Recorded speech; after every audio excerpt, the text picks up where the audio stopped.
We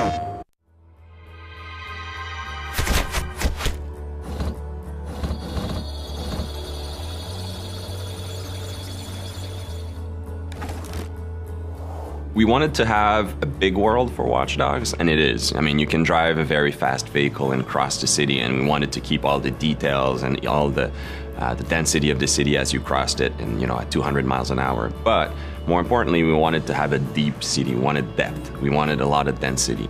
If you go in any street corner in Chicago or in a major city, there's a lot of things happening around you, and we want to preserve all of that within Watch Dogs. Make sure that the city reacts to everything you're doing, and that we preserve that detail that is so unique to a modern city in North America.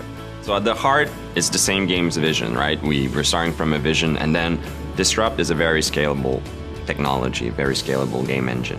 So what we're doing is we're preserving the game experience, but if you play Watch Dogs on the PlayStation 4, we want to make sure that we use all of the console's capability. So all the game spiller we're able to make longer and stronger. All of the details in the game we're able to push forward. We have more details, more immersion. We're able to increase connectivity, increase the density of things. So it's the same game experience, but basically magnified on the PlayStation 4. It's not just the capacity of new machinery, it's also the capacity of players to create, to interact, to socialize. So when we started to talk about Watch Dogs to Sony, they got it immediately. It is the players and their behavior that will actually bring what next gen actually means.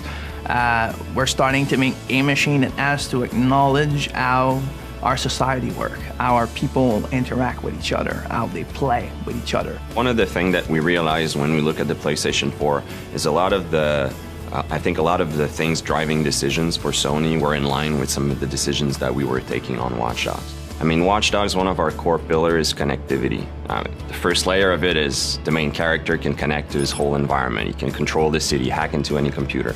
But the game itself, we're applying it to the game. So the game is connected in many ways. So we want the player to be able to connect to Watch Dogs even through his mobile, be able to play directly with people who are on their console, who are on their PlayStation 4, even if he's on the bus.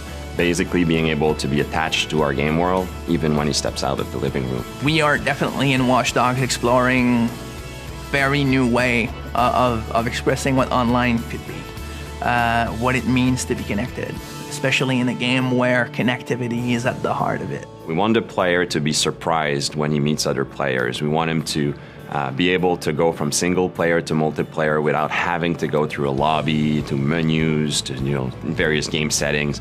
We want things to be natural and want him to go to breach the wall between single player and multiplayer if you want. I like to say that the best moments in Watch Dogs, the player is going to create them, and those are the moments we want him to go, when he goes to the office or at school the day afterwards. We want him to, talk about it with his friends, right? Well, now if we're able to share a clip of that, it's even more concrete. It's your clip. You created that wow moment, and you can share a video of it. I feel like games are there to enable people to create, to think, to wonder. It's a lot more than just pressing buttons. Like, people need to never forget that when the player plays a game, his brain is extremely active, and he should be creating and filling the gaps as he plays. And I think that new machines like the Ps4, their job is always to recognize that and give more power for a reason, like just provide more possibilities so that we can constantly grow that form of entertainment and make it better.